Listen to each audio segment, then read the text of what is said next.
Today, Nike is everywhere. On billboards. On the feet of the greatest athletes in the world. In stadiums, cities, and streets across the globe. A company worth billions. A symbol of victory. But that's not where this story begins. It begins with a car. Not a luxury car. Not a company fleet. Just one man, driving from track meet to track meet. With boxes of shoes in his trunk. Hoping someone would buy. No brand. No certainty. No guarantee it would work. And yet, from that small, uncertain beginning, came one of the most powerful brands in history. But the journey wasn't smooth. It was built on a risky lie, told in a meeting room thousands of miles away. A partnership that almost destroyed everything before it even began. And a strange experiment in a quiet kitchen that would go on to change sports forever. This is not just a story about shoes. It's a story about belief, about risk, about seeing something no one else could see, and chasing it, no matter the cost. Before the brand, before the business, there was a runner. His name was Phil Knight. He wasn't extraordinary, at least, not yet. At the University of Oregon, he ran middle distance. Day after day, lap after lap. Pushing his body to its limits. Watching the clock. Chasing improvement. And like every serious runner, he paid attention to the smallest details. Especially his shoes. They mattered. Every ounce. Every step. Every second. But there was a problem. The shoes available at the time were dominated by German brands. Well made, but expensive. Heavy. And not designed with real athletes in mind. It frustrated him. Because he knew something could be better. He just didn't know how, yet. Then came the shift. After college, Phil enrolled in business school at Stanford. And there, an idea began to form. In one of his assignments, he explored a simple question. What if high-quality running shoes could be produced cheaper and sold at a lower price? At the time, Japan was quietly manufacturing products that rivaled the best in the world, but at a fraction of the cost. To most people, it was just a thought, a classroom idea. But to Phil Knight, it felt like an opportunity, a way to challenge the system, a way to solve the problem he had experienced himself. From the track to the classroom, a connection had been made. A problem had found its solution. And soon, that idea would take him far beyond anything he had imagined. Ideas are easy. Acting on them is not. And that's where Phil Knight made his move. Instead of waiting, instead of building a perfect plan, he bought a ticket to Japan. No company, no experience, no proof that his idea would work. Just belief. He traveled across the world to meet a company called Onitsuka Tiger. A brand quietly producing high-quality running shoes. But when he walked into that meeting, there was a problem. They expected a businessman. What they got was a young man with nothing behind him. No business name. No track record. No sales. And then came the moment. They asked him a simple question. Who do you represent? There was a pause. A split second, where everything could have fallen apart. And then, he answered, Blue Ribbon Sports. A company that didn't exist. Not yet. It was a bluff. A risk. A line that could have ended the conversation right there. But Phil didn't hesitate. He leaned in and pitched his vision. That he would distribute their shoes in the United States. That the American running market was growing. That there was an opportunity waiting. No data. No guarantees. Just conviction. The room was quiet. Seconds passed. And then, they said yes. Just like that, the deal was made. And in that moment, something invisible became real. Because that one decision, that one risky lie, created everything that came after. When Phil returned home, the idea finally had to become reality. He officially created Blue Ribbon Sports. And he didn't do it alone. He brought in someone who understood athletes better than anyone. His former coach, Bill Bowerman. Together, they became partners. Business and innovation. Vision and performance. But what they had in ambition, they lacked in resources. Months later, the first shipment of shoes arrived from Japan. Boxes filled with possibility, but also uncertainty. Because now, they had to sell them. And there was no blueprint. No store. No team. No brand identity. So Phil did the only thing he could. He put the shoes in his car. And drove. From track meet to track meet. From athlete to athlete. Selling directly, face to face. No advertising. No recognition. Just conversations. Some runners ignored him. Some doubted him. Some said no. And some walked away. This wasn't success. This was grind. Long drives. Uncertain days. Moments of doubt. He wasn't just the founder. He was everything. Salesman. Delivery driver. Accountant. And through it all, there was no guarantee it would work. But slowly, something began to change. A few runners tried the shoes. And they liked them. They told others. Quietly, word began to spread. Not because of marketing, but because of trust. And in those small moments, in parking lots, on tracks, in conversations, the foundation of something bigger was being built. While Phil Knight was out on the road, selling, something else was happening.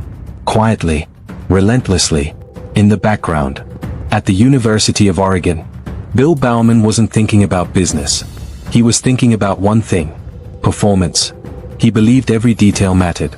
Every ounce of weight, every inch of material, every step an athlete took. So he began to experiment. Not casually, obsessively.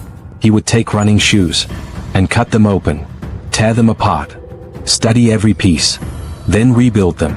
Lighter, faster, stronger, always asking, what can be improved?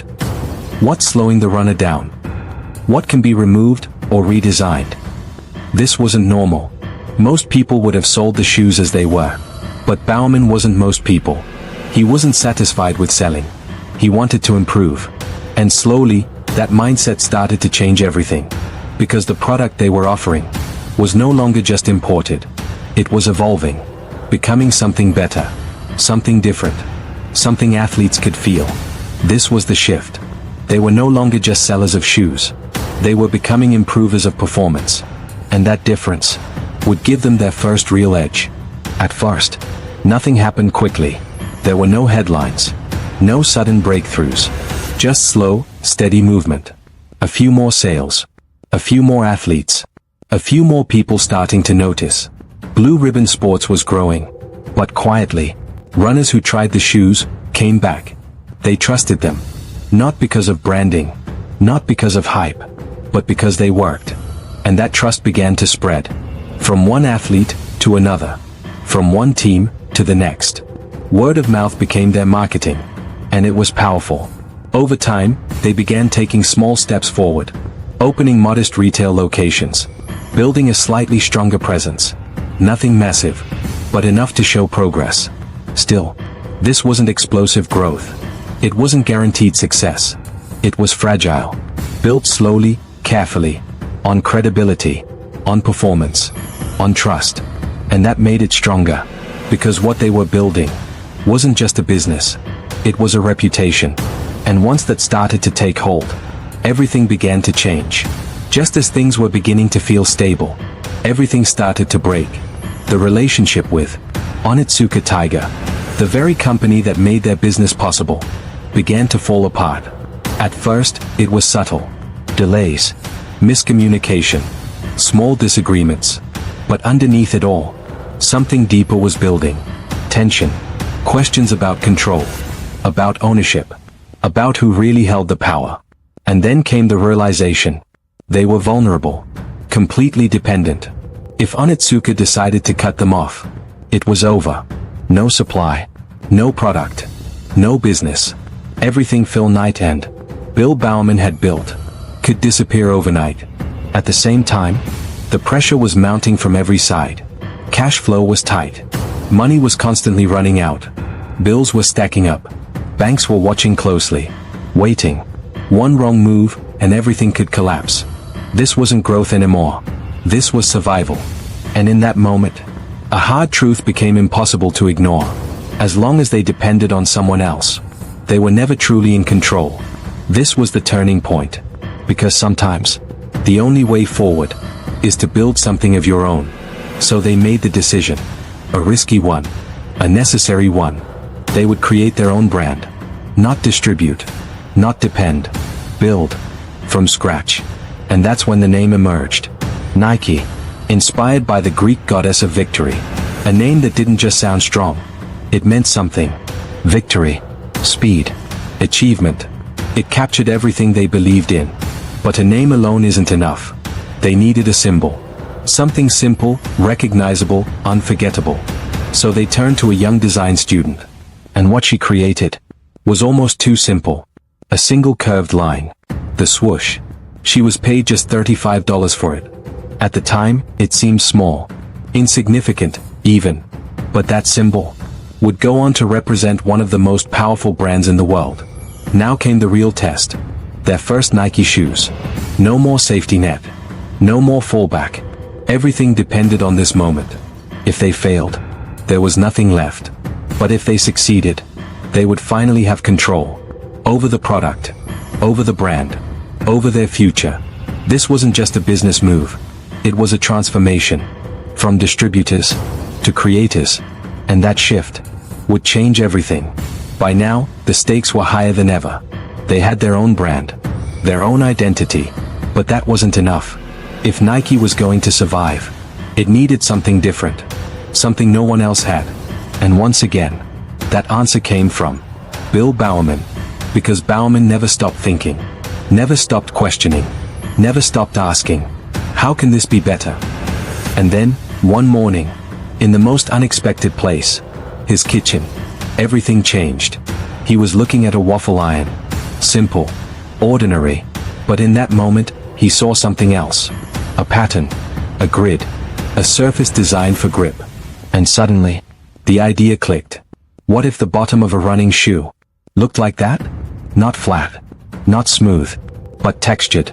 Structured. Built to hold the ground. So he tried it. Pouring rubber into a waffle iron. Experimenting, testing, refining. It wasn't perfect at first. Nothing ever is. But when it worked, it changed everything. The waffle sole. Lighter. Stronger. More grip. Runners could feel the difference immediately. Faster push-offs. Better traction. More control. This wasn't just another shoe. It was innovation. Real, tangible improvement. And for the first time, Nike had something competitors couldn't copy overnight. Something unique. Something defining. Because from that moment on, Nike wasn't just a brand. It was an idea. An idea built on one principle. Always improve. This became their identity. Innovation-driven performance. And then, the world caught up. In the 1970s, something unexpected happened. Running exploded. Not just as a sport, but as a movement. People everywhere began running. In parks. On streets.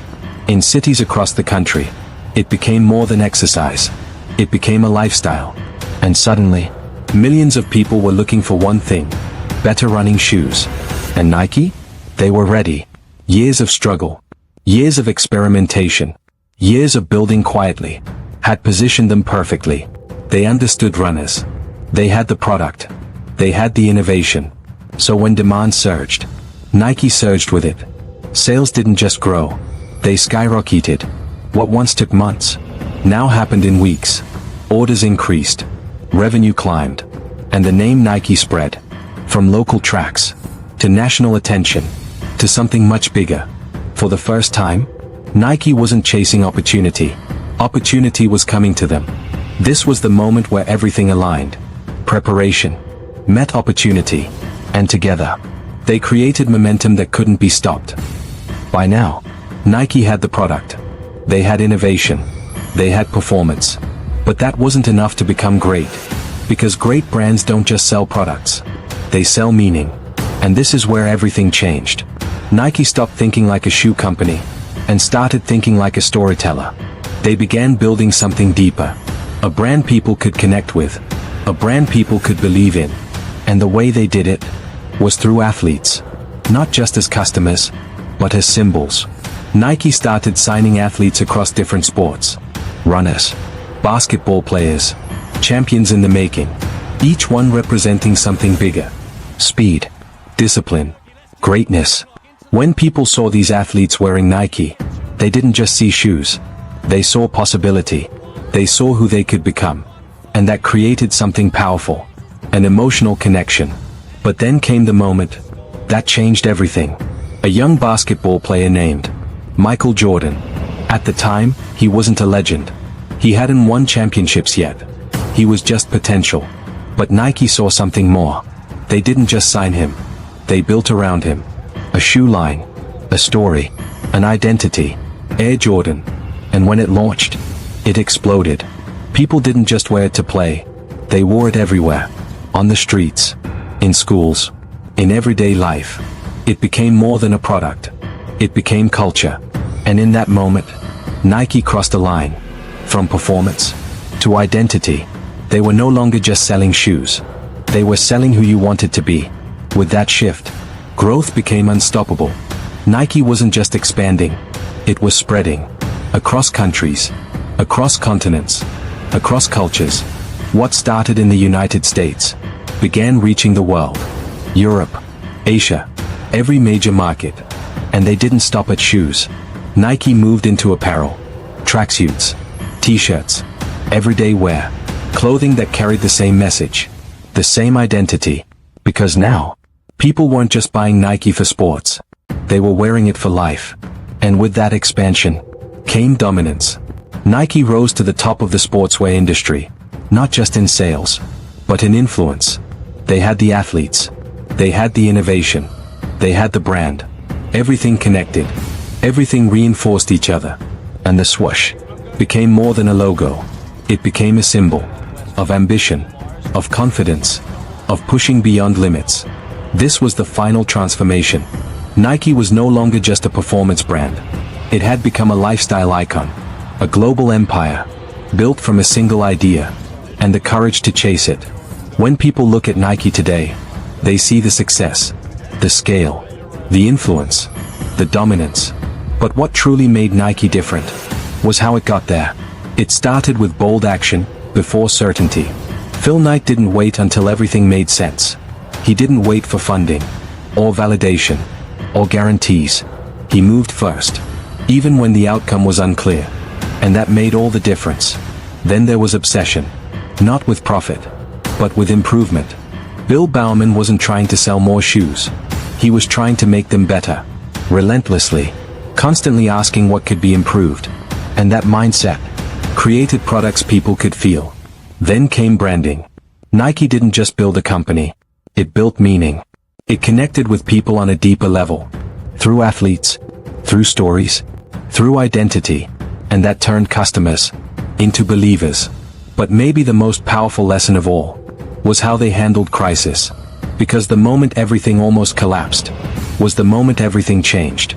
Instead of breaking, they adapted. They used pressure as fuel.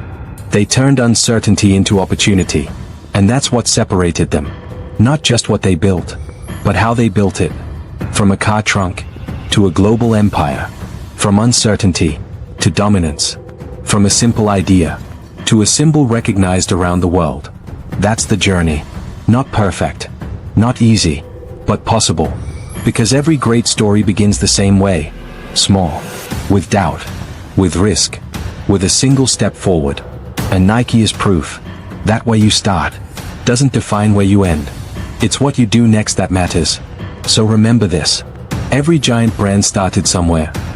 And sometimes, that somewhere is just the trunk of a car.